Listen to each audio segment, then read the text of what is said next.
श्री श्री गुरु गौरांग जातः। आज हम जिस स्थान पर उपस्थित हैं नवदीप धाम का द्वीप है। गोद्रुम ब्रज के नंद गांव से अभिन्न है।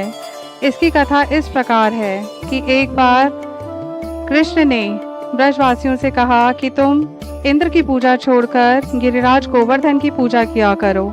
सब ब्रजवासियों ने कृष्ण की बात मानकर इंद्र की पूजा छोड़कर गिरिराज गोवर्धन की पूजा करना आरंभ कर दिया। इंद्र इस बात से बड़े कुपित हुए और उन्होंने मूसलधार वर्षा करनी शुरू कर दी। ब्रजवासियों को सबक सिखाने के लिए ऐसी मूसलधार वर्षा की जिसकी एक एक बूंद हाथी की सूंड के समान थी। संवर्तक मेघ, जो कि प्रलयकालीन मेघ होते हैं, उनको भेज दिया। सब ब्रजवासी श्री कृष्ण की शरण में आ गए। कहने लगे, लाला तेरे कहने पर तो हमने पूजा बंद की, अब देख इंद्र के कोप से, इसके क्रोध से हमें कौन बचाएगा।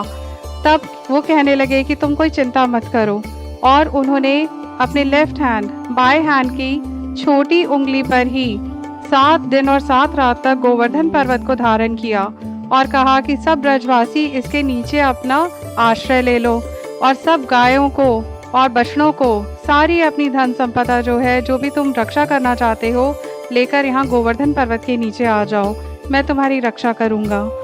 तो वहाँ पर वो लोग 7 दिन और 7 रात रहे। पर्वत के नीचे की तो बात ही क्या है, गोवर्धन धारण जब कर रखा था ठाकुर जी ने, तो उस समय एक चींटी का भी बाल बांका पर्वत के ऊपर भी इंद्र नहीं कर पाए।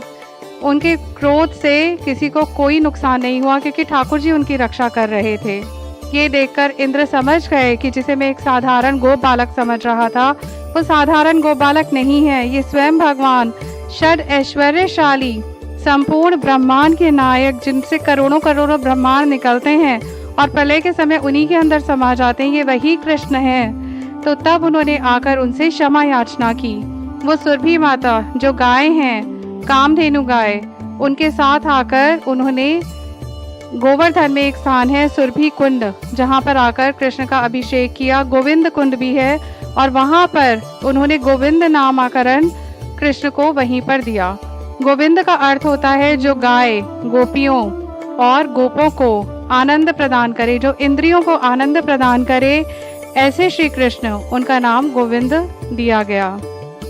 और जब इंद्र को पता चला कि चैतन्य महाप्रभु के रूप में ठाकुर जी ही स्वयं कलयुग में आकर लीला करने वाले हैं, तो उन्हें ये लगा कि कहीं मैं दोबारा से घमंड में आकर ठाकुर जी के प्रति कोई अपराध न कर बैठूं।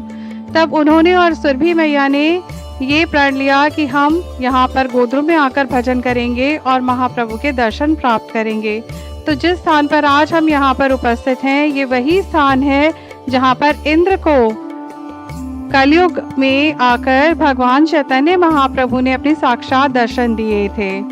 बोलो चैतन्य महाप्रभु की जय। हरे कृष्णा।